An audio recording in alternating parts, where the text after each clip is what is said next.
Just been up in Sea Portland. They've got this concrete ramp goes up over the dunes and down the other side so you can get boats into the sea.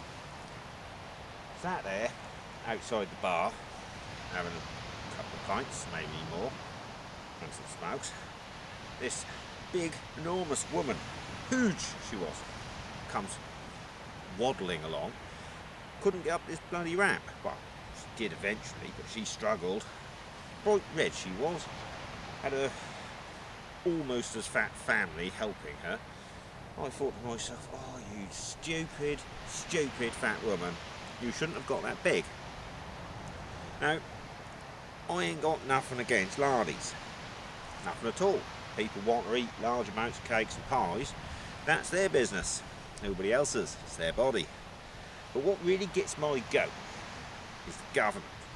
See, the government is constantly banging on about this so-called obesity epidemic. Wow. Thing is, they say that's a big problem, national problem, and they're going to have to do something about it. They always say they're going to do something about it, and that usually involves taxing us or just persecuting us for whatever reason. They think that they're in the right. They've got to do something. The thing is, what they forget is they are responsible for it in the first place. Now, 60 years ago, before we had a welfare state, there weren't that many fat people. There certainly weren't an obesity epidemic. The reason being, everyone used to work bloody hard and couldn't afford to get fat. The only fat people were the rich, allegedly. But even then, they had better things to do than stuff their faces with pies, like shoot tigers, stuff like that. As soon as this welfare state come along, a lot of people got bone idle, bloody lazy. Now this thing, this big enormous woman waddling up the sea ramp, don't tell me she's got a job. There's no way she's got a job. She can't walk up a gentle slope. How the hell can she do any work whatsoever? So she's obviously a scrounger. Now that ain't her fault. She's a lazy fat lardy, but it ain't her fault. It's the government's. If the government weren't giving her the opportunity to be a scrounger, she would have to stop eating so much cake and pies and get a proper job. Like me. Well, I do eat cakes and pies when I can, but I work so bloody hard, don't get a chance to get too fat. Oh well, that's my rant for this evening. Might as well go to bed soon. Got my tent up already. And then bimble off down the coast tomorrow. See what else can annoy me. Good night. Good morning. Can't see bugger all this morning. Woke up, couldn't even see the sea. There's too much fog or mist, whatever it's called, I don't know, don't care.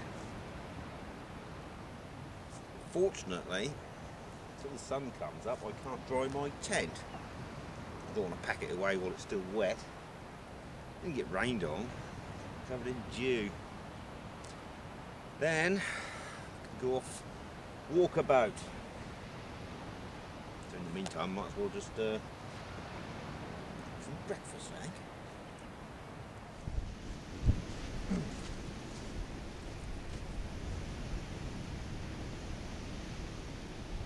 Over there in the distance, it's Haysborough. I like to wander up there every now and again, mainly once a year, to see what's missing. There's always something disappearing into the sea. So, wonder what surprises nature has in store for me this year. Yeah, I'll zoom in.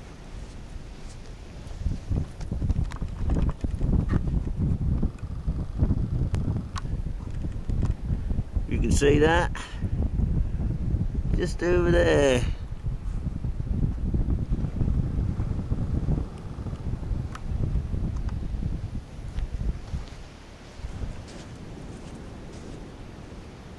Of course, it's a long old trek,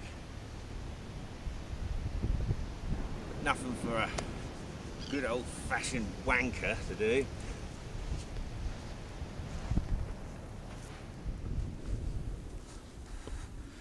Oh yeah, Been up for over 4 hours. It's only 9:30. Bloody ages till the pub opens. So I just sit here, bumming around, looking at the sea, generally doing bugger all. Lovely. Well, as usual, my so-called break away from people and everything that goes with people has turned out to be a load of shite.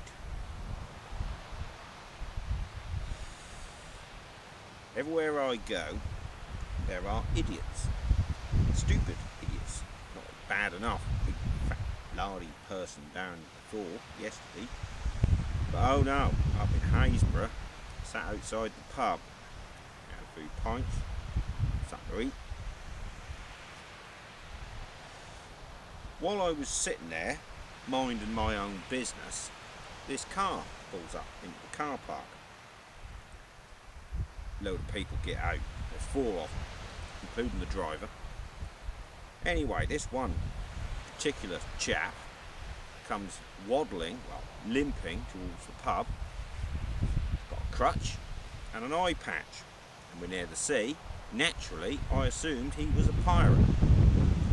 Of course, that's a bit mean. Should not be afflicted, for all I know he could be a veteran or some old soldier from years ago. But no, his belt only passed through 2 of his belt loops. Now, any soldier worth his salt would always make sure his belt goes through all his belt loops. Why? Why did this chap have his belt through only 2 belt loops and the rest of the trousers were hanging down a bit? Quite simple, they weren't even done up. His trousers were gaping open because they didn't fit. Now, the question springs to mind. Either he can afford a new pair of trousers that fit, which obviously he can't, in which case, why the fuck is he on holiday? Stupid git. Priorities. Priority 1, get some trousers that you can actually do up. Don't go on holiday with trousers you can't. You look like a complete pillock and a pirate. But doesn't end there. Like I say, this family, these 4 people, they weren't children, they were all adults. Get out of this car. He limps with his crutch halfway to the pub when the driver suddenly announces, "Oh, hang on, I haven't parked yet." Get back in. So they all get back in the car. Even Captain Pugwash limps back, gets in the car, it bloody reverses next to this other car, stops. That's it, he's parked now, you can all get out. So they all get out of the car again. Bloody idiots. Some people have forfeited the right to live. Don't care who they are, don't care what they've done in their past. The fact is, these people were bloody idiots. And walking back to Sea Pauling, I find more bloody idiots. This bloke works in the I don't know what, the arcade. He's an old chap, and he has to walk up the ramp, look onto the beach every now and again to see if there's any more punters there. If there aren't, they might as well shut up. After all, they need customers, and if there ain't any, they might as well go home. So he walks up the ramp to have a look at the seaside. Of course, during the day, there were these 2 young girls. When I say they weren't schoolgirls or anything, but they were young and pretty, and they knew it. And they'd been wandering up and down the ramp all day, all evening as I was there, flaunting themselves. Like they do. Young people like to be appreciated, and they were good-looking girls. As he was walking up the ramp, this old boy, these 2 girls were walking down again. He said, "Hello." Nothing sinister in that. But this bloody idiot, this stupid thug, older than these girls, but not as old as this old chap, thought he was a big man, thought he could impress these girls by telling this old bloke to bugger off. And that's exactly what he did. He just shouted, "Oi you! Don't you dare talk to these girls, pedo!" Cool. He really impressed those girls, didn't he? No, he's a bloody idiot. Idiots Also, like this thug, forfeit the right to life. I didn't come out here to see these sort of cretins. I came out here to escape from them. There's enough of them in Norwich. And everywhere else I go. Don't want to come out to the beach just to see some more. Turns out, they all flock here. Oh, maybe that makes me a bit guilty and all. I'm not exactly the brightest spark. And another thing. A final message. To young people who want to have a bit of fun. By all means, have some fun. Come out to the beach, have a nice party, drink some beer, even have a little fire, have some burgers, do whatever you want. But when you've finished, take your fucking shit home with you.